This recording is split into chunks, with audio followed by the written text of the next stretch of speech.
Welcome to RP news.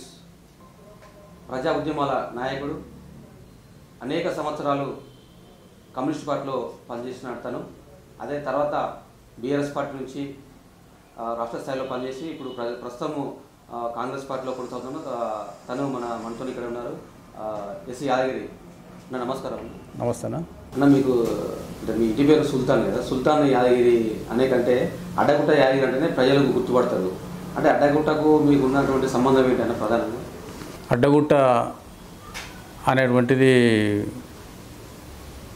రైలు నిలయం వెనుక సికింద్రాబాద్ ప్రాంతంలో వెలిసినటువంటి ఒక ఆసియా ఖండంలోనే అతిపెద్ద మురికివాడ. ఇప్పుడు చాలా డెవలప్ అయింది. నన్ను ఏంటంటే అడ్డగుట్టలో ప్రారంభం రోజు నుండి ఉన్నాం కాబట్టి అడ్డగుట్ట యాదగిరి అంటారు. యాక్చువల్గా మా ఇంటి పేరు సుల్తాన్ యాదగిరి. కామన్గా ఏంటంటే ఎస్ యాదగిరి అంటేనే ఇక్కడ బహుళ ప్రచారంలో ఉంటుంది నా పేరు. అడ్డగుట్ట అనేది 1979 మే 20 తారీఖు నాడు మొదలైంది. చాలామంది ఆ రోజులలో ఏంటంటే మాకంటే సీనియరు అడ్వకేటు జిఎంఎన్జే గారు, మేము ఇలా చాలామంది ఇంకా ఉద్యమ నాయకులందరూ కూడా ఆ రోజులలో ఉండిరి. వాళ్ళందరంతో కలిసి అడ్డగుట్ట 1979లో మేము ప్రారంభించడం జరిగింది. ఈ ప్రారంభించిన తర్వాత అంతకంటే ముందు మాకు ఒక చిన్న నేపథ్యం ఉన్నది. ఏంటిదంటే మేము జంట నగరాల గుడిసెవాసుల సంఘం అనేటువంటిది మేము పెట్టినాము మహబూబ్ కాలేజీలో. అక్కడ బాడీ ఏర్పాటు చేసుకోవడం జరిగింది. అక్కడ వచ్చినటువంటి వాళ్ళందరూ కూడా ఇల్లు లేని నిరుపేదలే అక్కడ ఆ సమావేశానికి పెద్ద ఎత్తున రావడం జరిగింది. ఆ సమావేశంలో మేము తీర్మానం చేసుకున్నాం, ఖచ్చితంగా ఈ ఇల్లు లేని వాళ్ళకందరికీ కూడా మనం ఏదో చోట నీడ కల్పించాలి, ఇండ్లు వేయించాలి, గుడిసెలు వేయించాలి అనేటువంటిది ఆ రోజు అక్కడ తీసుకున్నటువంటి ఒక నిర్ణయానుసారమే ఈ అడ్డగుట్ట వేయడానికి కారణమై ఉంది. అయితే మేము అక్కడ వచ్చినటువంటి పేదవాళ్ళందరితో ఒక నిర్ణయం తీసుకున్నాం, ఏంటంటే అడ్డగుట్టని స్థాపించాలి అని మేము అనుకున్నాము. యాక్చువల్గా అడ్డగుట్ట భూమి ఎవరిది అనేటువంటిది మేము ఎంక్వైరీ చేసుకుంటే ఇది ప్రభుత్వ భూమి.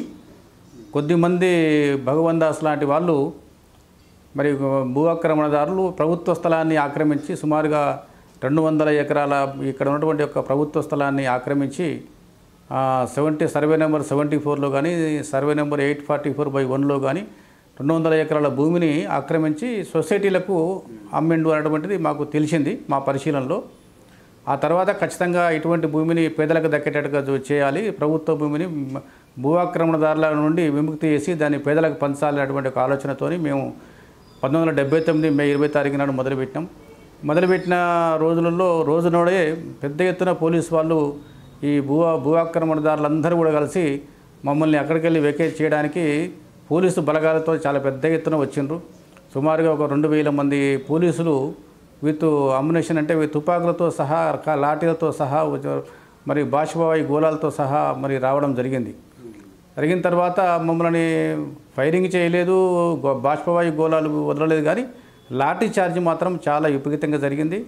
మేము గుడిసెలు వేయడము, పోలీసులు వచ్చి పీకి వేయడము, మున్సిపాలిటీ వాళ్ళు వచ్చి పీకి వేయడము, పోలీసులు వాళ్ళు కలిసి రావడం, ఇదంతా కూడా ఇది ఒక 3 రోజుల కార్యక్రమం జరిగింది. మేము గుడిసెలు వేయడము, వాళ్ళు పీకి వేయడము, మమ్మల్ని అరెస్ట్ చేయడము, మేము మళ్ళీ లారీలకి వెళ్ళి దిగి మళ్ళీ వచ్చి మళ్ళీ గుడిసెలు వేసుకోవడము. ఇది 3 రోజులు చాలా రక్తపాతం జరిగింది.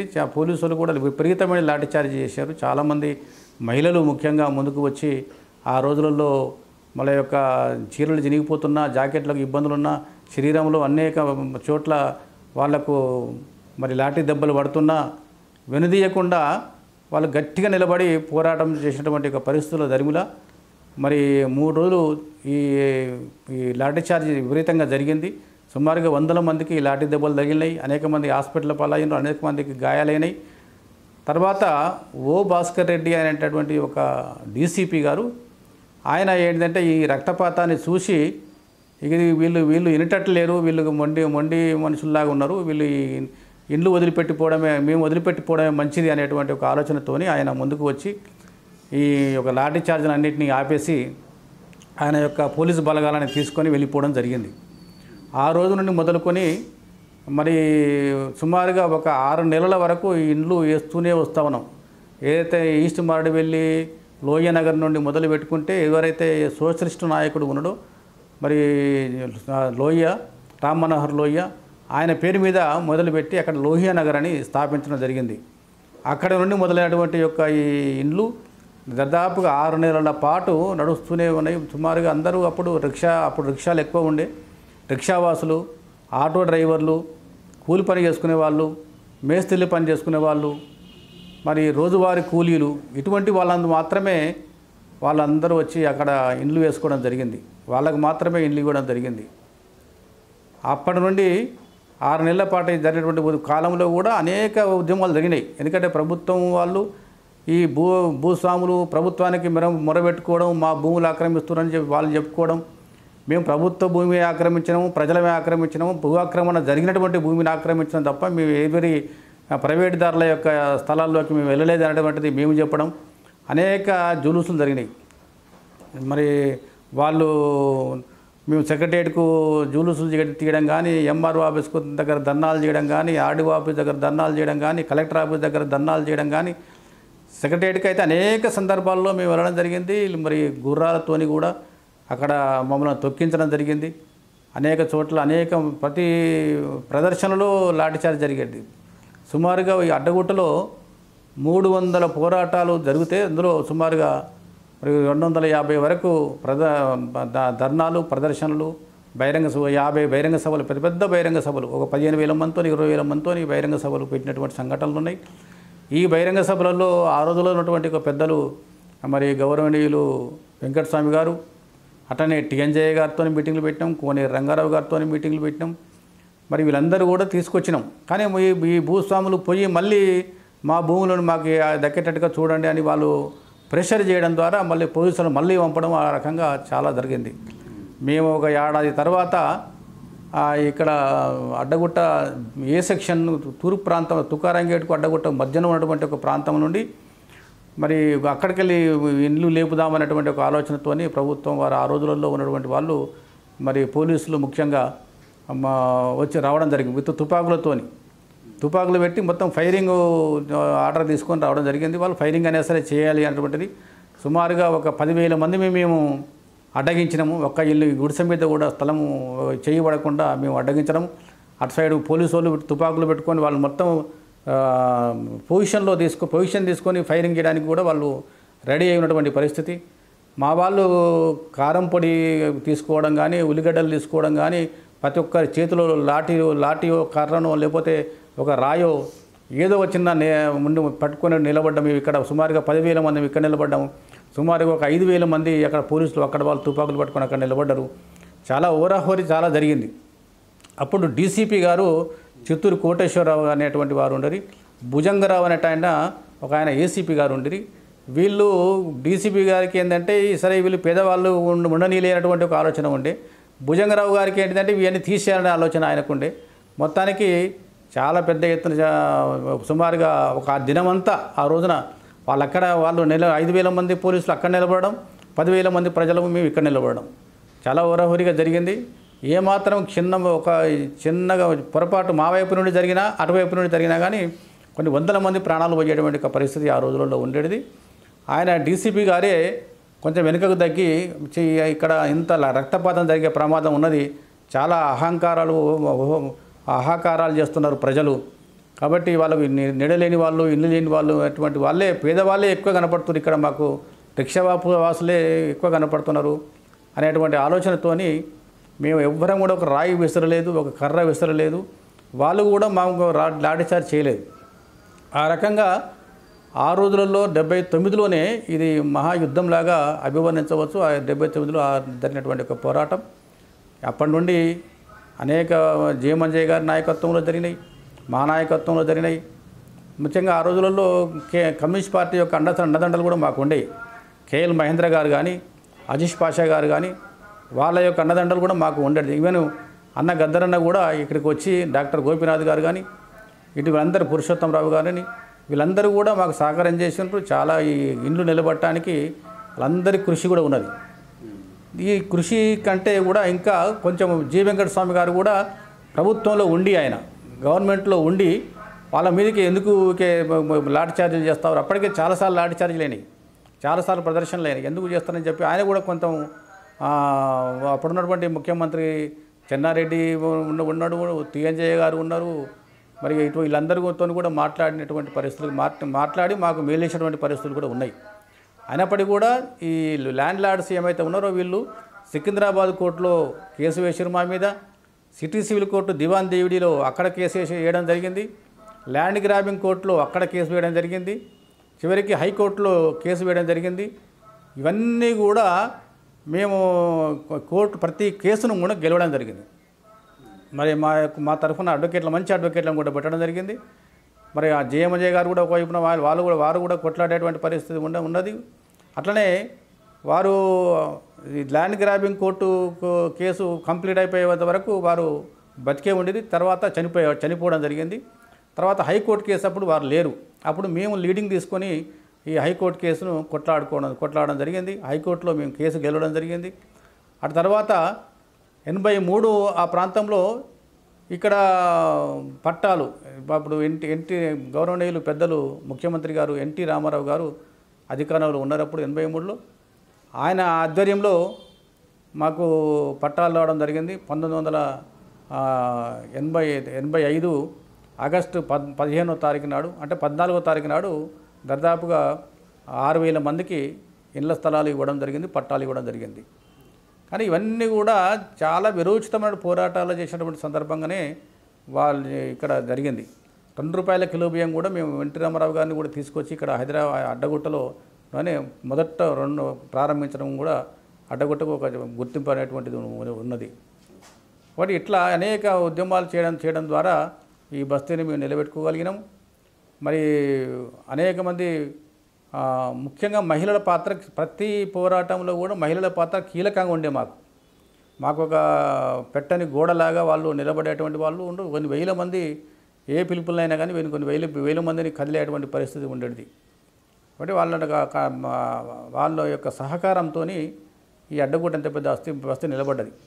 అడ్డగుట్టని నిలబెట్టుకోవడం అనేటువంటితోనే పాటు పక్కకే ఉన్నటువంటి పక్క స్థలంలో ఆజాద్ చంద్రశేఖర్ ఆజాద్ స్వాతంత్ర సమరయోధుని పేరు పెట్టుకున్నాం మేము.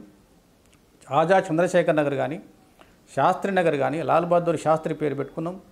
అట్లనే వెంకట్ నగర్ కానీ, ఇంకా పక్కకు కొంత దూరంలో భగత్ సింగ్ నగర్ అటువంటిది చింతల్లో, అది ఆ బస్తీ కూడా మేమే వేయించినాం.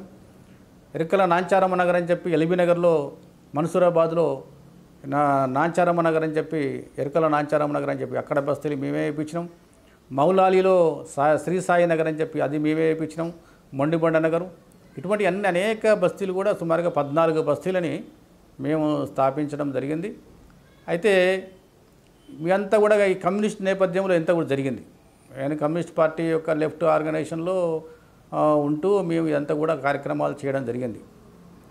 ఈ లెఫ్ట్ ఆర్గనైజేషన్లో ఏంటంటే మేము ఉన్నటువంటి పరిస్థితులలో చాలా నిజాయితీగా మరి పనిచేసినాము. ఎన్ని వేల మందికి ఇళ్ల స్థలాలు ఇప్పించినాము కానీ ఏ ఒక్క వ్యక్తి దగ్గర కూడా ఒక చిన్న రూపాయి కూడా తీసుకోలేనటువంటి ఒక పరిస్థితి. అప్పుడు ₹2 అని చెప్పి మేము అడ్డగుట్లో తీసుకున్నాం. ఖాళీ ₹2. ఆ ₹2 ఏంటంటే కోర్టు ఖర్చుల నిమిత్తం అని తీసుకున్నాం అన్నట్టు. ఆ ₹2 అనేది నెలకు మాకు ₹20,000 వచ్చేది. ఆ 20,000తోని మొత్తం కార్యక్రమాలు చేయడం కానీ, అడ్వకేట్లకు ఇచ్చి పెట్టడం కానీ, ఇట్లాంటి హైకోర్టు ఖర్చులు కానీ, లేకపోతే సిటీ సివిల్ కోర్టు ఖర్చులు కానీ ఇవన్నీ కూడా ఆ ₹2తోనే మేము కార్యక్రమాలు నిర్వహించడం జరిగింది. కార్యక్రమాలు ఏమైనా చేస్తే అట్లా చేయడం జరిగింది తప్ప నిజాయితీగా ఇక్కడ గుడిసెవాసుల కోసం, ఇళ్ల స్థలాల కోసం పనిచేసి మరి నిలబెట్టుకోవడం జరిగింది. అనేక బస్తీలు నిలబెట్టినాము.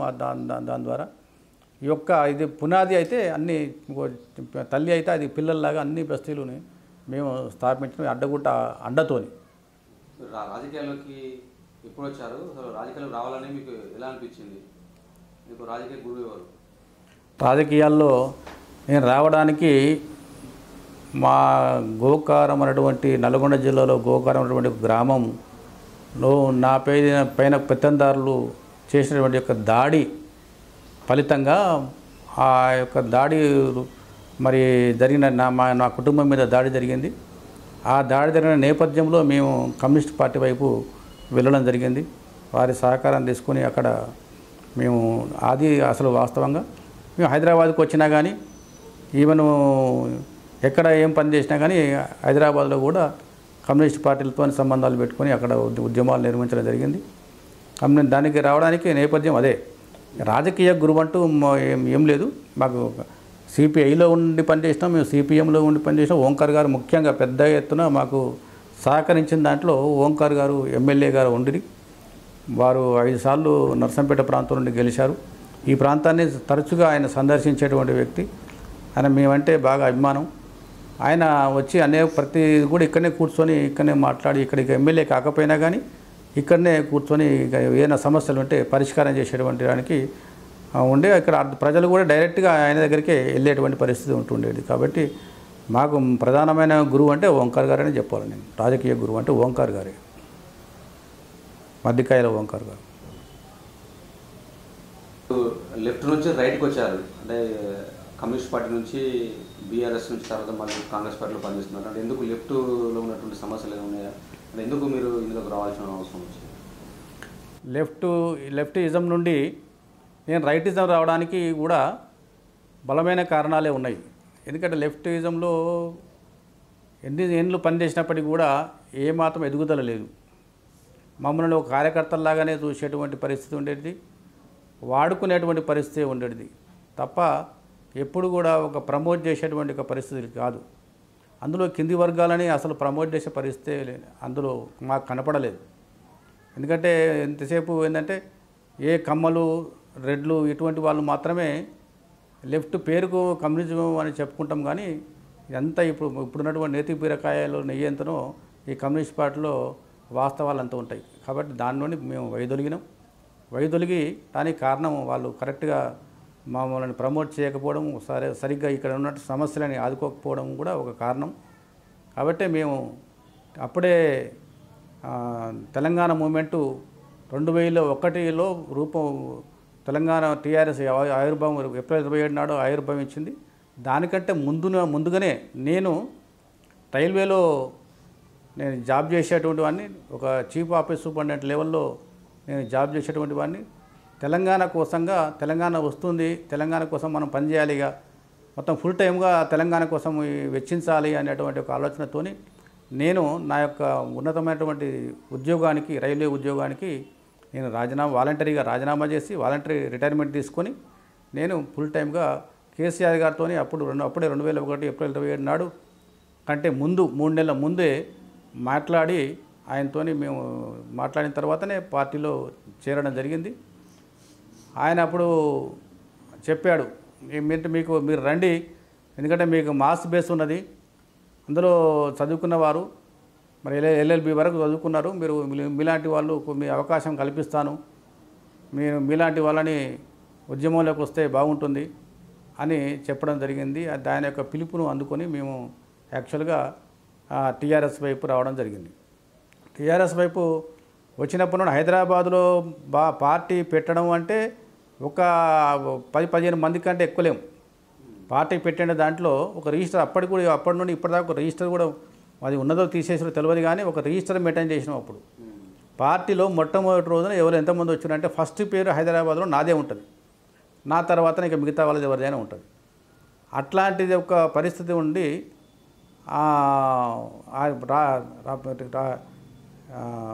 పార్టీలో ఉంటూ నేను అంచెలంచెలుగా ఫస్ట్ మొదట్లో హైదరాబాద్ నగరానికి వైస్ ప్రెసిడెంట్గా ఉన్నాను. తర్వాత నన్ను రాష్ట్ర సెక్రటరీగా పార్టీ ఎన్నుకోవడం జరిగింది. ఇక్కడ ఈ ప్రాంతంలో టీఆర్ఎస్ టికెట్ కూడా మా కోడలకు ఇప్పించుకొని మేము హైదరాబాద్ నగరంలోనే పెద్ద ఎత్తున మెజార్టీ తీసుకురావడం జరిగింది. మంచి మెజార్టీతోని కార్పొరేటర్గా గెలిపించడం జరిగింది. గెలపడానికి ఇక్కడ ఉన్నటువంటి యొక్క మేము అంతకంటే ముందు గత 40 సంవత్సరాలుగా చేస్తున్నటువంటి కృషి కూడా కొంత తోడైంది, పార్టీకి తోడైంది, మా కృషి కూడా తోడైంది. ప్రజలు కూడా అట్లనే సహకరించారు, మాకు బాగా బ్రహ్మాండంగా ఓట్లేసి గెలిపించడం జరిగింది. కాకపోతే పద్మారావు గారు అప్పుడు ఆయన ఎమ్మెల్యేగా ఉన్నారు, ఎప్పుడు కూడా మాకు సహకరించేటువంటి పరిస్థితి లేదు. ఆయన ఏ రోజు కూడా మా కార్పొరేటర్ కానీ మాకు కానీ ఎప్పుడు కూడా ఆయన సహకరించలేదు. ఎంతసేపు ఏంటంటే నన్ను అనగదొక్కుదామనేటువంటి ఆలోచన, తొక్కివేద్దామనే ఆలోచన, మరి దూరం పెడదామనే ఆలోచన, నా వైపున ఉన్నటువంటి ప్రజలందరినీ కూడా ఏ రకంగా కొనేదామనేటువంటి ఒక ఆలోచన, ఆ రకంగా చాలామందిని కొనుక్కున్నాడు కూడా, చాలామందిని కొనుక్కున్నాడు. మరి ఆ రకంగా ఆయనకు ఇక్కడ యాక్చువల్గా మొండా మార్కెట్ ఆయన తలసాని శ్రీనివాస్ యాదవ్ కానీ ఈయన కానీ మొండా మార్కెట్. అలా అంతా వీళ్ళిద్దరు కూడా ఎక్కడ వస్తారంటే సనాతన నియోజకవర్గానికి చెందినటువంటి యొక్క వ్యక్తులు, అభ్యర్థులు. వాళ్ళు అక్కడ స్థానం లేకుండా, వాళ్ళకి అక్కడ బేస్ లేని పరిస్థితులలో సికింద్రాబాద్కు వచ్చి నిలబడడం జరిగింది. అప్పుడు మేము టీఆర్ఎస్లో ఉన్నప్పుడు కూడా మేము కేసీఆర్ గారికి చెప్పాం, అయ్యా మేము వాళ్ళు వస్తున్నారు, మరి వాళ్ళు వస్తే మరి మా పరిస్థితి ఏంటిదంటే, లేదు వాళ్ళు వచ్చినప్పటికీ కూడా సికింద్రాబాద్లో మీరు ఇన్ఛార్జిగా ఉన్నారు, పార్టీ ఇన్ఛార్జిగా ఉన్నారు, కాన్స్టిట్యున్సీ ఇన్ఛార్జిగా ఉన్నారు, మీరు స్టేట్ సెక్రటరీగా ఉన్నారు కాబట్టి మీకే ఆ అవకాశం ఇస్తామని చెప్పి 2004లో నాకు కేసీఆర్ గారు స్వయంగా చెప్పడం జరిగింది. ఎందుకంటే ఆ రోజులలో హైదరాబాద్లో ఏదన్నా జనం కావాలంటే మా అడ్డగుట్ట నుండే ఎక్కువ వెళ్ళేది. మేము సుమారుగా 75% మంది జనం మా అడ్డగుట్ట ప్రజలుంటే 25% మంది మొత్తం త్రూఅవుట్ సిటీ అంతా వచ్చేది. 25% మంది సిటీ వాళ్ళందరి కార్యకర్తలు, నాయకులు, ప్రజలందరూ కలుపుతుంది 25% మంది అయితే. కానీ మా అడ్డగుట్ట మా పరిసర ప్రాంతాల నుండి 75% జనాభాని మేము తీసుకుపోయేది. కాబట్టి ఆ రోజులలో మా కేసీఆర్ గారు అని నాయన నరసింహారెడ్డి గారు కానీ వాళ్ళు గడికి ఫోన్ చేసి ఈ రోజు ఇక్కడ ధర్నా ఉన్నది అంటే వాళ్ళు 5 లారీలు పంపమంటే నేను 10 లారీలు పంపే పరిస్థితుండే. వాళ్ళు ఒక 2 లారీలు చాలు అంటే మేము 4 లారీల జనాన్ని పంపేటట్టు పరిస్థితుండే. ఎక్కడ వరంగల్ కావాలంటే 50 లారీలు, సిద్దిపేట పోవాలంటే 120 కార్లు, జగిత్యాల పోవాలంటే ఎన్నో కార్లు, ప్రతి చోట పరేడ్ గ్రౌండ్ నింపాలి అంటే అడ్డగుట్లో ఉన్నటువంటి యొక్క అనేక సుమారుగా 10,000 ఇండ్లని, ఇప్పుడు 10,000 ఇండ్లు ఎవరైతే ఉన్నారో అందరూ కూడా ఇండ్లకు తాళాలు వేయించి కొన్ని సుమారుగా 15 నుండి 20,000 జనాభాని పరేడ్ గ్రౌండ్ తరలించేటువంటి పరిస్థితి ఉండేది. కాబట్టి అడ్డగుట్ట అనేటువంటిది టీఆర్ఎస్ హైదరాబాద్లో టీఆర్ఎస్ నిర్మాణంలో కీలక పాత్ర. ఇంకోటి ఏంటంటే హైదరాబాదులో పార్టీని పెట్టినటువంటి యొక్క మొట్టమొదటి బహిరంగ సభ కూడా మేము అడ్డగుట్టలోనే పెట్టాం. పక్కకే శాస్త్రినగర్ ఉంటుంది. ఆ శాస్త్రినగర్ ఎంఆర్ఓ హౌస్ ముంగటనే పెద్ద ఎత్తున మరి హైదరాబాద్లో ఫస్ట్ బహిరంగ సభ, టీఆర్ఎస్ది ఫస్ట్ బహిరంగ సభ హైదరాబాద్లోనే ఇక్కడనే ఎంఆర్ఓ హౌస్ ముందు పెట్టడం, పెద్ద ఎత్తున కొన్ని 1000 మందితో పెట్టడం జరిగింది. కాబట్టి ఆ రకంగా పార్టీ బాగా డెవలప్ అయింది, ఒక మంచి బేస్ ఏర్పడ్డది. కానీ కేసీఆర్ గారు ఏంటంటే మేము అంతా కష్టపడి పనిచేసి పార్టీని డెవలప్మెంట్ చేస్తే మరి 2004లో మాకు ఇస్తామన్న టికెటు అది పద్మారావు గారికి మీరు 25 లక్షల రూపాయలు పార్టీ ఫండ్ ఇవ్వగానే ఆయనకి ఇచ్చేయడం జరిగింది. జనం మాకున్నారు. కానీ మరి నేను ఎంబడే కేసీఆర్ గారిని అడగడం జరిగింది, ఏమిటండి మరి మాకు టికెట్ ఇస్తామంటారు సార్, మీరు ఆయనకి ఇస్తామంటున్నారు అంటే లేలే ఈయన ఈసారి అయితే గెలిపించండి, గెలిపిస్తే మీకు ఎమ్మెల్సీ కానీ ఇంకేదైనా రాజకీయ భవిష్యత్తుని చూస్తా అని ఆయన మాట ఇచ్చాడు. కానీ మాకు ఏ రాజకీయ భవిష్యత్తు చూడలేదు. ఆయన గెలిపించడం జరిగింది. సుమారుగా మొట్టమొదటిసారి 2004లో 4,000 మెజార్టీతోని పద్మారావు గారిని గెలిపించడం జరిగింది. తర్వాత 2009లో గెలిపించడం జరిగింది. అట్లా 4 సార్లు గెలిపించిన దాంట్లో ప్రధాన పాత్ర పోషించినాం. కానీ ఈ పద్మారావేంద్ర మేము ఆయన గెలుపు కోసం మేము ప్రయత్నాలు చేస్తామంటే ఆయన మమ్మల్ని తొక్కడానికి ఆయన ఎల్లవేళలా అదే ప్రయత్నంలో ఉండేవాడు. పద్మారావు గారు ఏంటంటే ఎంతసేపు మమ్మల్ని ఎట్లా తొక్కేదామా అన్నటువంటి ఒక ఆలోచన. కొంతమంది బ్రోకర్లని, కొంతమందిని లీడర్లను తయారు చేసుకున్నాడు ఆయన. బ్రోకర్లు అంటే ఒక్కొక్క ఇంటి 10 మందికి అమ్ముతారు, ఒక్కొక్క పట్ట 10 మందికి అమ్ముతారు. అటువంటి వాళ్ళందరినీ మేము దూరం పెట్టేది. ఇటువంటి బ్రోకర్లందరినీ కూడా ఆయన జమ చేసుకొని మరి వాళ్ళకు ఈ రోజున మేము చూపిస్తే ఇండ్లు ఇది చూపిస్తే కట్టుకొని ఉన్నటువంటి వాళ్ళు వచ్చి ఈ రోజున కోటీశ్వర్లు అయ్యారు.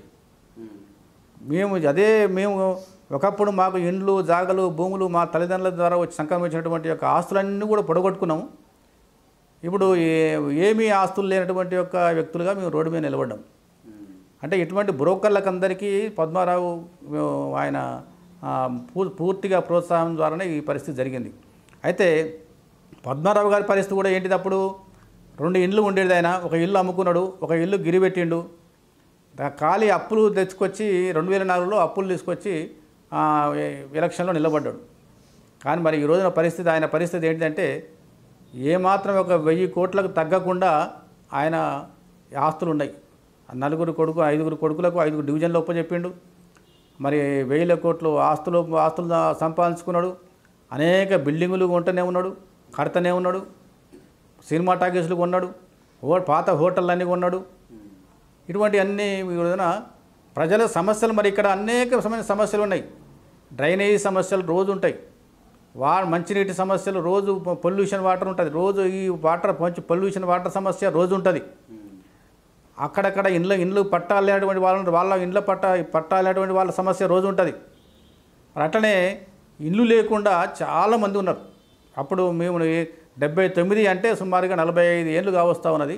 ఈ 45 ఏళ్ళల్లో ఒక్కొక్క ఇంట్లో అప్పుడు మేము వేసుకున్నటువంటి జనం మాకు కావాలా, పోరాటాలకు కావాలా జనం అన్నటువంటి ఆలోచనతో మేము ఎక్కువ 25, 30, 40, 50, 60, 70 గదాలకు కూడా ఇళ్ళకి అవకాశం ఇచ్చింది. మీరు ఫస్ట్ ఇల్లు వేసుకోండి అని చెప్పి 25 గదాలు ఉన్నా కానీ ఇల్లు వేసుకోమని చెప్పినాం, వేసుకున్నారు. కానీ ఈ 45 ఏళ్లలో వాళ్ళకు ఆయన కొడుకు పెట్టిండు, ఆ కొడుకు ఇంకో కొడుకులు పెట్టారు. ఈ కుటుంబం పెరిగింది. దాని ద్వారా ఏంటంటే ఏమైనా ఇండ్లు లేనటువంటి వాళ్ళ యొక్క సంఖ్య కూడా విపరీతంగా పెరిగింది మా ప్రాంతంలో. ఆయన ఏంటంటే ఇప్పుడు డబుల్ బెడ్రూమ్ కట్టిస్తా అని చెప్పి ఆశలు పెట్టడం ద్వారా కొన్ని వేల మంది ఇక్కడ దరఖాస్తులు చేసుకున్నా కానీ ఏ ఒక్క మందికి ఒక సుమారుగా డబుల్ బెడ్రూమ్లో కూడా 100-150 మందికి తప్ప ఎవ్వరికి కూడా ఇక్కడ ఇచ్చినటువంటి పరిస్థితి లేదు. నేను ఏపించినటువంటి ఆజాద్ చంద్రశేఖర్ నగర్లో 48 ఇండ్లు కట్టి మొన్న 44 ఇండ్లు పంచడం జరిగి 4 ఇండ్లు అక్కడ పెండింగ్లో పెట్టుకోవడం జరిగి. 44 ఇండ్లు కూడా పద్మారావు యొక్క తాబేదారులకు మాత్రమే, ఆయన దగ్గర ఉన్నటువంటి ఒక బ్రోకర్లకు మాత్రమే 44 ఇండ్లు దక్కినాయి తప్ప అసలైన లబ్ధిదారులకు ఎవరికి అక్కడ దక్కలేదు. అట్లనే ఇంకా చాలా చోట్ల కూడా అదే పరిస్థితి ఉన్నది. ఈ రోజున చిలకలగూడలో 200 ఇండ్లు కట్టి అక్కడ వాళ్ళకి ఎవరికి కూడా ఇల్లు అలాట్మెంట్ చేయలేని పరిస్థితి ఉన్నది. అట్లనే లాలాపేటలో ఆ బస్తీ సాయినగర్ అని చెప్పి నేనే వేయించినాను. ఆ బస్తీలో కూడా 100 ఇండ్లు కట్టి ఆ బస్తీలో ఈ రోజు వరకు కూడా వాళ్ళకి అలాట్మెంట్ ఇవ్వలేనటువంటి పరిస్థితి ఉన్నది. ఎక్కడ కూడా ఏ సమస్యలు చాలా ఉన్నాయి. మాకు ఇక్కడ ప్రాంతానికి ఒక డిగ్రీ కాలేజ్ తీసుకురావడము, ఒక సాఫ్ట్వేర్ కంపెనీ తీసుకురావడము, ఒక హార్డ్వేర్ కంపెనీని తీసుకురావడము, లేకపోతే ఒక విడో హాస్టల్ ఏర్పాటు చేయడము, ఒక ముసలి వాళ్లకు మరి ఓల్డేజ్ హోమ్ ఏర్పాటు చేయడము, ఇటువంటి కార్యక్రమాలు ఏది ఆయన చేసేటువంటి పరిస్థితి లేదు. ఆయన చేయడు కూడా. తన ఆస్తులు మాత్రం ఈ రోజున చాలా గొప్ప నాయకుడు అని చెప్పుకుంటూ దిగుతూ ఉన్నాడు. మొన్న ఎంపీగా కూడా పోటీ చేస్తే చిత్తుగా ఓడిపోయాడు. కానీ ఏంటంటే ఆయన ఆస్తుల యొక్క బండారం ఒకసారి బయట ఆయన ఆస్తులపైన న్యాయ విచారణ జరిపితే ఆయన ఆస్తుల విషయం అంతా బండారం అంతా బయటపడుతుంది. కాబట్టి ఏంటంటే దూరపు కొండలు నునుపులాగా పద్మారావుని అనుకుంటారు చాలామంది. ఏంటంటే పాపం ఆయనకి ఏం అలవాట్లు లేవంట, ఆయనకు ఉండని అలవాట్లు దేశంలో ఇంకెవరికి లేవు. కానీ చాలామంది అనుకుంటారు ఏంటంటే ఆయనకు చాలా పాపం ఏం అలవాట్లు లేదు, ఒక పాన్ అలవాటు తప్ప అనుకుంటారు. పాను పోను తప్ప ఇంకా ఆయనకు అని అనుకుంటారు. కానీ పాన్తో పాటు ఇంకా రకరకాల అవలక్షణాలు అన్నీ ఉన్నాయి ఆయనలో. కాబట్టి ఆయన సమస్యలు ఏది కూడా ఒక డిగ్రీ కాలేజ్ తీసుకురావాలి. ఇంత పెద్ద స్లమ్ ఉన్న ఏరియా అండి. డిగ్రీ కాలేజ్ సికింద్రాబాద్లో డిగ్రీ కాలేజ్ లేని పరిస్థితి, ఒక పీజీ కాలేజ్ లేని పరిస్థితి, ఒక టెక్నికల్ స్కూల్స్ లేని పరిస్థితి. అప్పుడు జమాన్లో కాంగ్రెస్ హయాంలో కట్టినటువంటి టెక్నికల్ స్కూల్సే ఉన్నాయి. ఇక్కడ ఒక హాస్టల్ పెట్టలేనటువంటి పరిస్థితి, ఎక్కడ రోడ్లు కూడా చక్కగా లేనటువంటి పరిస్థితి, మరి మంచినీటి అసౌకర్యంగా ఉన్నటువంటి పరిస్థితి. ఏ సమస్యలు పరిష్కారం చేసుకోవడం ఎప్పుడు కూడా ఎలక్షన్లు అప్పుడు మాత్రం ఆయన వస్తాడు. ఆ ఎలక్షన్లలో ఏంటంటే మహిళా గ్రూపులకు మన గ్రూప్కు 10,000 రూపాయలు పడేస్తాడు. పడేసి నేనే అడ్డగుట్టగానే ఇంకా మురికి వాడలేక ఇక్కడ సికింద్రాబాద్ ప్రజలకు ఓట్లతోని నేను ఎట్లా ఓట్లు వేయించుకోవాలో నాకు తెలుసు, కుక్క బిస్కెట్లు వేస్తే వాళ్ళే ఓట్లు వేస్తారు, నేనే గెలుస్తా అని చెప్పి ఆ ఫార్ములా కుక్క బిస్కెట్ల ఫార్ములాను ఉపయోగించి ఈ రోజున 4 సార్లు ఎమ్మెల్యే కావడం జరిగింది తప్ప ఇక్కడ సికింద్రాబాద్ మాత్రం ఏమాత్రం డెవలప్మెంట్ చెందలేదు. సికింద్రాబాద్ ప్రజలు ఏమాత్రం అభివృద్ధి చెందలేదు. సికింద్రాబాద్ ఎక్కడేసిన గొంగడ అక్కడనే ఉన్నది తప్ప ఏమీ ఎంతైతే ఆయన డెవలప్ చేయాలో అంత డెవలప్మెంట్ చేయలేదు. మొత్తం కూడా 5 డివిజన్లు ఉంటే 5 డివిజన్లలో కూడా కార్పొరేటర్లను కూడా మహిళలకు రిజర్వేషన్ చేసుకున్నాడు.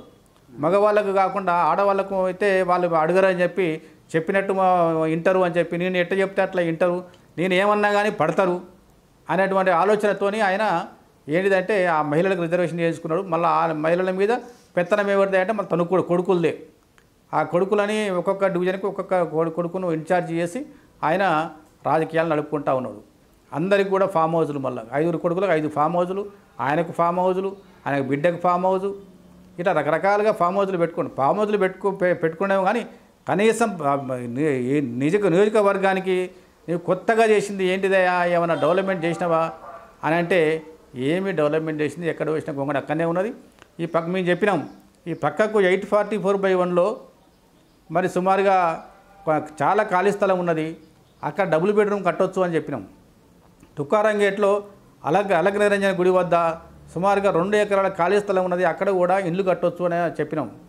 అట్లనే పహాడి హనుమాన్ దగ్గర ఖాళీ స్థలం ఉన్నది, ప్రభుత్వ స్థలం ఉన్నది, గుడి స్థలాన్ని గుడికి కొంత వదిలిపెట్టి మిగతా స్థలంలో డబుల్ బెడ్రూమ్ కట్టుకోవడానికి అవకాశం ఉన్నదని చెప్పినాం.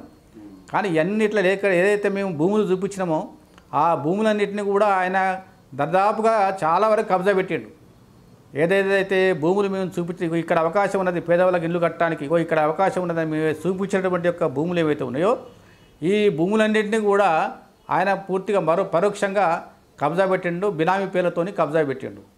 ఆయన కబ్జాలు డైరెక్ట్గా కనబడడు, కానీ బినామీ పేర్లతోని అవన్నీ కబ్జాలోకి ఉన్నాయి. ఆయన అధికారంలో రాకముందు ఆయన ఆస్తులు ఎంత, ఇప్పుడు ఎంత, ఆయన అధికారంలోకి రాకముందు ఆయన ఈ భూముల యొక్క పరిస్థితులు ఏ విధంగా ఎవరి పేరు మీద ఉండే, ప్రభుత్వం పేరు మీద ఉండే, ఇప్పుడు ఎవరి పేరు మీద ఉన్నాయి చూస్తే ఆయన యొక్క బినామీ పేర్లు మాత్రమే ఆ భూముల మీద కబ్జా ఉన్నట్టుగా కనపడతాయి. కాబట్టి ఈ రకంగా అనేకంగా కుంభకోణాలు మరి చేయడం జరిగింది. కేసీఆర్ గారు కూడా మమ్మల్ని అనేక రకాలుగా వాడుకోండి. ఈ భారతదేశంలో ఎవరైనా ఈ ఉద్యమకారులని కానీ మేము సుమారుగా 40 కేసులు నా మీద పెట్టిండ్రు. ఆ రోజుల్లో ఉన్నటువంటి ప్రభుత్వాలు 40 కేసులలో 20 పోలీస్ స్టేషన్లో చుట్టూ తిప్పడం జరిగింది, 40 కేసులు నా మీద పెట్టడం జరిగింది. మహిళలు కూడా అనేక మంది జైళ్ళకు కూడా వెళ్ళింది మా ప్రాంతం నుండి. తెలంగాణ అంటే బట్టలు చెప్పుకునే పరిస్థితి అన్నమాట. కేసీఆర్ అంటే కూడా మేము బట్టలు చెప్పుకునే పరిస్థితి. అంటే అంత ఆయన ఏది ఏమంటే అది చేసేటువంటి పరిస్థితి. రైలు రోకో కావాలన్నా కానీ అడ్డగొట్ట ప్రజలు, మొత్తం అసెంబ్లీపై అసెంబ్లీ ముట్టడి చేయాలన్నా కానీ అడ్డగొట్ట ప్రజలు, మిలియన్ మార్చుకు అడ్డగొట్ట ప్రజలు, సాగరహారానికి అడ్డగొట్ట ప్రజలు, అన్ని రంగాలలో కూడా ఈ పోరాటంలో ఉన్నాము, పోరాటంలో లేవు అనేటువంటిది లేకుండా మా యొక్క శక్తి మేరకు కృషి చేస్తూ అన్ని పోరాటాలలో బ్రహ్మాండంగా పాల్గొన్నటువంటి ఒక ప్రాంతం ఉద్యమ ప్రాంతం ఇది. కాబట్టి ఆ రకంగా ఉద్యమాలను చేస్తూ మరి తెలంగాణ వచ్చిన తర్వాత మేము కొంచెం ఏదైనా మెరుగుపడుతుందేమో అనుకున్నాం. కానీ నీళ్లు, నిధులు, నియామకాలు, ఆత్మగౌరవం, స్వయం పాలన ఏదో వస్తుంది అనుకున్నాం, కానీ ఏమీ రాలేదు. ఈ యొక్క నీళ్లు కానీ వాళ్ళకి ఆయన పొలానికే పోయినాయి, నిధులు కానీ ఆయన ఇంటికే వచ్చినాయి, నియామకాలు కానీ ఆయన ఇంట్లోనే జరిగినాయి. మన స్వయం పాలన అంటే ఆయనే స్వయం పాలన చేసుకున్నాడు, ఆయన కుటుంబానికే వెలమదొరలకు స్వయం పాలన చేసిండు. ఆత్మగౌరవాన్ని ఆయన ఒక్కరికే దక్కింది తప్ప తెలంగాణ ప్రజలకు ఎవరికి దక్కలేదు. ఎందుకంటే చేసిందంతా ఆంధ్ర కాంట్రాక్టర్లే కదా. మొత్తం ఆంధ్ర కాంట్రాక్టర్లను పెట్టి మిషన్ భగీరథ కావచ్చు, మిషన్ కాకతీయ కావచ్చు, ఇంకేదైనా కావచ్చు, కాళేశ్వరం కావచ్చు, శాండ్ మాఫియా కావచ్చు, ల్యాండ్ మాఫియా కావచ్చు, కోల్ మాఫియా కావచ్చు, అనేక మాఫియా కుంభకోణాలలో ఇరుక్కుపోయి ఉన్నటువంటి ఒక పరిస్థితి ఈ రోజున బీఆర్ఎస్ పార్టీది. ఆయన టీఆర్ఎస్ నుండి బీఆర్ఎస్కి పోయినప్పుడే అర్థమైపోయింది తెలంగాణ ప్రజలకు ఏంటంటే ఈయన తెలంగాణ యొక్క పేరు చెప్పింది తప్ప తెలంగాణ కోసం ఏమి చేసే మనిషి కాడు అనేటువంటిది అర్థమైపోయింది. ఏ రోజైతే బీఆర్ఎస్గా మార్చుకున్నాడో ఆ రోజే పార్టీ పతనం మొదలయ్యింది. ఆయన యొక్క చెప్పడానికి చేయడానికి చాలా తేడా ఉంటుంది. మొత్తం శుద్ధ అబద్ధాలు. దళితుల్ని ముఖ్యమంత్రి చేస్తున్నాడు, 3 ఎకరాల భూమి ఇస్తున్నాడు, కేజీ టు పీజీ విద్య ఉచిత విద్య అన్నాడు, ఇంటికో ఉద్యోగం అన్నాడు. అసలు ఎక్కడ పోయినాయి ఇవన్నీ? డబుల్ బెడ్రూమ్ అన్నాడు, 2 లక్షల హైదరాబాద్లో మొత్తం తెలంగాణలో 2 లక్షల ఇల్లు కడతా అన్నాడు. అందులో 1 లక్ష ఇండ్లు హైదరాబాద్లోనే కడతా అన్నాడు. మాగా సికింద్రాబాద్ నియోజకవర్గానికి 10,000 ఇండ్లు ఇస్తా అన్నాడు. కేసీఆర్ గారు చెప్పినటువంటి యొక్క వాగ్దానాలు ఇట్లా ఉన్నాయి. ఏ అబద్ధాలు ఆడడంలో ఆయనకు మించిన ఎవరు లేరు. గ్లోబల్ కూడా ఈయన దగ్గరనే ట్రైనింగ్ తీసుకుంటేమో నాకు డౌట్ వస్తుంది ఒకసారి. ఎంతటి అబద్ధాలను మించి ఎవరు మాట్లాడరు. ఇటువంటి పరిస్థితులలో నేను మా రైటిజానికి రావడం జరిగింది. రైటిజంలో వచ్చినా కానీ ఉద్యమంలో మేము పనిచేసినాము, కొన్ని కష్టపడ్డాము, అనేక సందర్భాలలో ఇబ్బందులు ఎదుర్కొన్నాం. మరి పోలీసు దెబ్బలు తిన్నాం, లాఠీ దెబ్బలు తిన్నాం, కేసులు కూడా మా మీద మోపబడ్డాయి. కాబట్టి ఈ రకంగా మరి టీఆర్ఎస్ గవర్నమెంట్లో కూడా ఏమీ న్యాయం జరగలేదు. తెలంగాణ ప్రజలకు కానీ, మా సికింద్రాబాద్ ప్రజలకు కానీ, మా అడ్డగొట్ట ప్రజలకు కానీ ఎవరికి కూడా తెలంగాణలో అసలు న్యాయం జరిగినటువంటి పరిస్థితి లేదు. కాంగ్రెస్కు కూడా ఎందుకు వచ్చినామంటే కాంగ్రెస్ వాళ్ళు చెప్పడం జరిగింది. వాస్తవంగా తెలంగాణ అటువంటిది వచ్చేదే కాదు. 1600 మంది చనిపోయినరు, 1200 మంది అమరవీరులు అయినరు. 1200 మంది అమరవీరులకు ఒక 600 మందికి మాత్రమే కేసీఆర్ గారి ప్రభుత్వం కొంత ఆర్థిక సహాయం, కొంతమందికి ఉద్యోగాలు ఇవ్వడం జరిగింది తప్ప మిగతా 600 మందికి ఏమీ చేయలేని పరిస్థితి ఏర్పడ్డది. వాళ్ళకి అసలు ఏ సహాయ సహకారాలు అందలేదు. మిగతా 400 మంది 1600 మందిలో 400 మంది యొక్క అడ్రస్సులు లేవు. వాళ్ళందరూ కూడా చనిపోయారు, అమరులయ్యారు వాళ్ళంతా కూడా. కానీ ఏమాత్రం వాళ్ళ గురించి ఊసెత్తలేదు. ఎప్పుడు కూడా అసెంబ్లీలో కానీ బయట కానీ ఎక్కడ కానీ బహిరంగ సభల్లో కానీ మరి ఎక్కడ కూడా వాళ్ళ ఊసెత్తిన పరిస్థితి లేదు. అమరవీరుల కుటుంబాలకు ఏం చేసిన పరిస్థితి లేదు. ఉద్యమకారులు చాలా వాళ్ళు 2001 నుండి మొదలు పెట్టుకుంటే 2014 వరకు కూడా విరోచితమైనటువంటి పోరాటాలు చేశారు ఉద్యమకారులు. అన్ని జిల్లాలలో వాళ్ళు ఈ జిల్లా అని కాకుండా ఆ జిల్లా అనకుండా ప్రతి జిల్లాలో కూడా మరి అంత వాళ్ళు ఆస్తులు పడగొట్టుకొని మానసికంగా, శారీరకంగా, ఆర్థికంగా, మానసికంగా మరి అనేక ఇబ్బందులు పడి అన్నీ పొడగొట్టుకొని తెలంగాణ ఉద్యమంలో పనిచేశారు. మరి తెలంగాణ ఉద్యమంలో పనిచేస్తే ఏంటిది నువ్వు సాధించినవంటే ఏం చేసినావు? ఉద్యమకారులకు అమరవీరుల కుటుంబాలకంటే ఏమి చేయలేదు. ఆయన ఆ యొక్క పరిపాలన అంతా కూడా ఏ పార్టీకి వెళ్ళి కాంగ్రెస్ పార్టీకి వెళ్ళి ఎవరు వస్తారు, ఏ యొక్క తెలుగుదేశంలోకి వెళ్ళి ఎవరు వస్తారు, కమ్యూనిస్ట్ పార్టీలకు వెళ్ళి ఎవరు వస్తారు, వాళ్ళని కొనుగోలు చేసి ఆ యొక్క పార్టీ బలాన్ని చేసుకొని పరిపాలన చేసుకున్నాడు తప్ప ఉద్యమకారులకు ఎప్పుడు కూడా ఆయన పేరెత్తలేదు, ఊసెత్తలేదు. ఆయన గురించి మాట్లాడిన పాపాన పోలేదు. అమరవీరుల గురించి కూడా ఎప్పుడు మాట్లాడిన పాపాన పోలేదు. ఒక అమరవీరులు అనేక మంది చచ్చిపోయారు. ఒక్క అమరవీరుని ఇంటికన్నా వెళ్ళినావా, కనీసం పలకరించినవా, వాళ్ళని ఓదార్చినరా మీరు, వాళ్ళకైనా ఆర్థిక సహాయం చేసిరా మీరు పార్టీ తరఫున? కానీ ఏమీ చేయలేదు. ఉద్యమకారులు అయితే అనేక మంది కాళ్ళు ఎరగొట్టుకున్న వాళ్ళు ఉన్నారు, ఇంకా చెయ్యిలు ఎరగొట్టుకున్న వాళ్ళు, తలలు బలగొట్టుకున్న వాళ్ళు ఉన్నారు, ఉద్యోగాలు పొడగొట్టుకున్న వాళ్ళు ఉన్నారు, ఆస్తులు బొడగొట్టుకున్న వాళ్ళు ఉన్నారు. వాళ్ళకి ఏం చేసింది మీరు ఏమి చేయలేదు. మీ ఆస్తులు పెంచుకున్నారు తప్ప, కుటుంబ పరిపాలన తప్ప మీరు ఏమి చేసుకోలేదు. కాబట్టే మేము అంతరం కూడా ఆలోచన చేస్తే మరి ఆ రోజులలో ఈ 1200 మంది అమరత్వం పొందినటువంటి యొక్క దరిమిల సోనియా గాంధీ గారు ఈ ఆలోచన చేసి ఆమె మరి కాంగ్రెస్ పార్టీ తరఫున పార్లమెంట్లో బిల్లు పెట్టి మరి ఆ జూన్ 2వ తారీఖు నాడు మాకు తెలంగాణ ప్రసాదించడం జరిగింది. అప్పటి నుండి కూడా మరి జూన్ తర్వాత కాంగ్రెస్ పార్టీ రేవంత్ రెడ్డి గారి నాయకత్వంలో కాంగ్రెస్ పార్టీ అధికారంలోకి వచ్చింది. అధికారంలోకి వచ్చినప్పటి నుండి ఎమ్మడే 30,000 మందికి ఉద్యోగాలు ఇచ్చారు. అంతకంటే ముందు ఏముంది, ఎప్పుడు నోటిఫికేషన్లు ఇవ్వడం, లీకులు చేయడం తప్ప ఎక్కడ ఉద్యోగాలు ఇచ్చారని వాళ్ళు చెప్తారు. వాళ్ళు మొత్తం 10 ఏళ్ల కాలంలో 37,000 మందికి ఉద్యోగాలు ఇచ్చారు తప్ప ఏమి అంతకంటే ఎక్కువ ఇవ్వలేదు. మేము ఎంతమందికి ఇచ్చినాం అంతమందికి ఇచ్చినామని చెప్పుకుంటారు ఇప్పుడు. అట్లనే మరి 200 యూనిట్ల వరకు కరెంటు మాఫీ చేయడం కానీ ఇంకా మిగతాది ఈ రోజున చెప్తా ఉన్నారు. మరి రుణమాఫీ విషయంలో 10 ఏళ్ళ అధికారంలో ఉండి ఏం చేయలేకపోయారు కదా మీరు. మరి కాంగ్రెస్ పార్టీ వాళ్ళు మరి ఈ రోజున చేస్తుంటే మాకు మంచి పని చేస్తారు కాబట్టి హర్షించదగినటువంటి విషయమే కదా. ఎందుకు హర్షించరు? ఎందుకంటే మంచి పని చేస్తుంటా ఉంటే మీరు గోకుతూ ఉంటారు, గెలుపుతూ ఉంటారు, ఏదో ఒకటి రాయి ఎత్తేస్తూ ఉంటారు, ఒక దుమ్ము మీద పడేస్తూ ఉంటారు, బురద చల్లుతూ ఉంటారు. మీ పని ఏది అయిపోయింది. ఎంత మంచి పని చేయని కాక మహిళలకు ఉచిత బస్సు అంటే అరే అందరూ వాళ్ళు వెళ్ళిపోయి పొట్టు తీయడానికి పనికొస్తున్నాయి బస్సులు అంటారు మీరు. మహిళలకు వెళ్ళిపోయి పొట్టు తీయడానికి ఉచిత బస్సు సౌకర్యం ఉపయోగపడుతుందని అంటారు. అంటే ఏ మంచి పని రుణమాఫీ చేసినా అది దాంట్లో కూడా ఇంకేదో లోపం వెతుకుతారు. కోడిగుడ్డు మీద ఈకలు దిగడం మీకు బాగా అలవాటు అయిపోయింది. కాబట్టి మిమ్మల్ని ప్రజలు ఎవరు నమ్మే పరిస్థితులు లేరు. మీ యొక్క పరిపాలన చూసిండ్రు. 1 సంవత్సరం కాదు, 2 సంవత్సరాలు కాదు, 5 ఏళ్ళు కాదు, మొత్తం 10 సంవత్సరాలు మీ పరిపాలన చూసిండ్రు. వాళ్ళు ఏమంటున్నారంటే రైతు బంధును ఆపేసి రుణమాఫీ చేసిన అని చెప్పి చెప్తా ఉన్నారు. రైతు బంధు కూడా ఖచ్చితంగా ఇస్తారు, కొంచెం వెనక ముందు కావచ్చు. ఎందుకంటే నువ్వు ఏమో ఖజానాలో ఏమో రూపాయి లేకుండా మీకు మొత్తం ఎత్తుకపోయినా కదా. ఇప్పుడు హెచ్ఎండిఏలో సుమారుగా 30,000 కోట్ల రూపాయలు సుమారు 30 సంవత్సరాలకు లీజ్ ఇచ్చి మొత్తం ఎత్తుకపోయినావు. నువ్వు ఏముంచినావని ఎక్సైజ్ డిపార్ట్మెంట్లో రావాల్సినది ఇప్పుడు వచ్చిన గవర్నమెంట్కు రావాల్సినటువంటి ఆదాయాన్ని అంతా నువ్వు ఒక సంవత్సరం ముందే మొత్తం ఎక్సైజ్ వాళ్ళ నుండి వసూలు చేసుకొని ఆ డబ్బులన్నీ తీసుకొని వెళ్ళిపోయినావు. మరి ఎక్కడ నువ్వు ఖజానాని నింపినవు? నీకు అధికారంలోకి వచ్చినప్పుడు 17,000 కోట్ల రూపాయలు మిగులు బడ్జెట్ ఉండే. నువ్వు వెళ్ళిపోయిన నాడికి 7 లక్షల కోట్ల రూపాయలు అప్పు తెలంగాణ ప్రజల మీద నెత్తి మీద వేసిపోయినావు.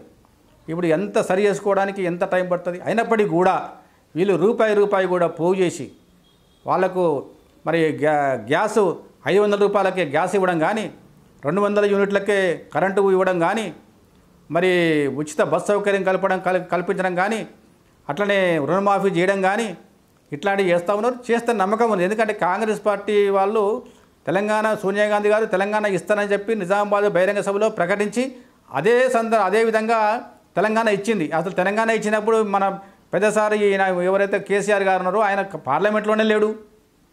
మనం విజువల్స్ కూడా చూసుకోవచ్చు. పార్లమెంట్లో లేడు. బిల్లు పెడుతున్నారు ఈరోజు అంటే ఎంత ధైర్యంగా ఉండాలి, ఎంత ముందుకు ఉండాలి, ఎంత ఉత్సాహంగా ఉండాలి. నువ్వే ముందుండి నడపాలి. కానీ నీవే అసలు పార్లమెంట్లో మొత్తం గాయపైపోయినావు. పూర్తిగా అక్కడికి వెళ్ళి మాయమైపోయినావు. ఎక్కడ పోయినావు, ఎక్కడ తాగకుండా పండుకున్నావో అర్థం కాదు. పరిస్థితి ఏంది ఇది పరిస్థితి. కాబట్టి కాంగ్రెస్ పార్టీ చెప్పింది చేస్తుంది అన్నటువంటి ఒక నమ్మకం మాకున్నది. ఖచ్చితంగా వాళ్ళు చెప్తున్నారు. 6 గ్యారెంటీలు కావచ్చు, 5 గ్యారెంటీలు కావచ్చు, ఏ గ్యారెంటీ అయినా కానీ నీకంటే 100 వాళ్ళ మెరుగైనటువంటి పరిపాలన చేస్తున్నటువంటి ఒక నమ్మకం మాకు ఉద్యమకారుల మీద ఉన్నది. కొన్ని పొరపాట్లు జరుగుతుంది. పెద్ద పెద్ద ఆర్గనైజేషన్ ఒక కుటుంబంలోనే అనేక సమస్యలు వస్తాయి.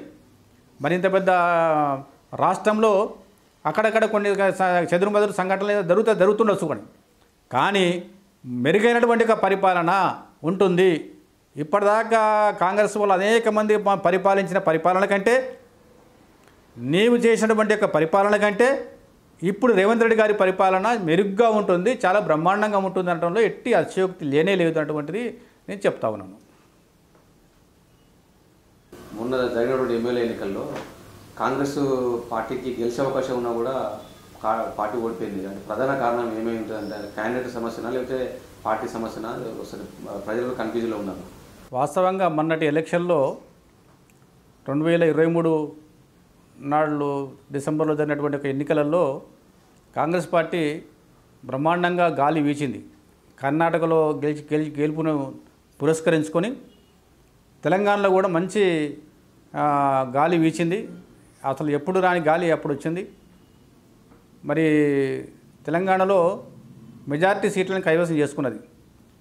హైదరాబాదులో ఏమైందో అర్థం కాదు. కానీ హైదరాబాదులో చదువుకున్న వాళ్ళు ఇక్కడనే ఉన్నారు, మేధావులు ఇక్కడనే ఉన్నారు, కార్మిక వర్గం ఇక్కడనే ఉన్నది, బాగా చదువుకున్న విద్యార్థి వర్గం ఇక్కడనే ఉన్నది.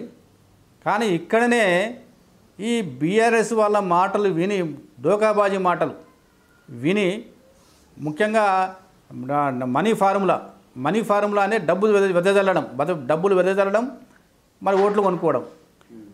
ఇప్పుడు ప్రపంచంలో కాదు, మన భారతదేశంలో కూడా ఏ ఒక్క పార్టీ కూడా దగ్గర ఇంత డబ్బు ఉన్నటువంటి పార్టీ లేదు భారతదేశంలో. ఈయన ఏంటంటే కేసీఆర్ గారు డబ్బు వెదజల్లాలి, ఓట్లు కొనుక్కోవాలి, సీట్లు కొనుక్కోవాలి, అధికారంలో రావాలనేటువంటి ఫార్ములా. అయినా కానీ తెలంగాణ ప్రజలు తెలివితో మరి కర్రగాల్చి వాత పెట్టడం జరిగింది. ఇక్కడ హైదరాబాదులో మెజార్టీ సీట్లు దురదృష్టవశాత్తు బీఆర్ఎస్కు వచ్చినాయి, బీఆర్ఎస్కి దక్కినాయి. మా సికింద్రాబాద్ ప్రాంతంలో మరి వాస్తవంగా గెలిచే సీట్ ఇది. ఎంతైతే విస్తృతంగా పనిచేయాలనో అంత విస్తృతంగా మేము అందరం పనిచేసినప్పటికీ కూడా మరి దురదృష్టవశాత్తుగానే ఓడిపోవడం జరిగింది. ఇంకా కష్టపడి పనిచేసేది ఉంటే అది అందరినీ కలుపుకోపోవడంలో కొంత విఫలత చెందింది ఇక్కడ అనేటువంటిది మేము అందరినీ కలుపుకోపోలేదు. అందరినీ కలుపుకపోయి ఉంటే ఖచ్చితంగా మరి ఈ రోజున సుమారుగా సికింద్రాబాద్లో నాలాగా ఒక 7-8 మంది ముఖ్య నాయకులు కలుపుకున్నా కానీ అయిపోయేది, గెలిచేటువంటి సీట్ ఇది. కానీ కలుపుకోకపోవడం ద్వారా కూడా ఇది ఓడిపోయింది కాబట్టి మేము భావిస్తూ ఉన్నాం. అందరినీ కలుపుకొని పోతుంటే ఇంకా బాగుండేది అనేటువంటిది మేము భావిస్తూ ఉన్నాం. మీ అమూల్యమైనటువంటి సమయాన్ని వెచ్చించి ఆర్పీ న్యూస్ మీడియాకి ఇంటర్వ్యూ ఇచ్చినందుకు మీకు ప్రత్యేక ధన్యవాదాలు. నమస్కారం.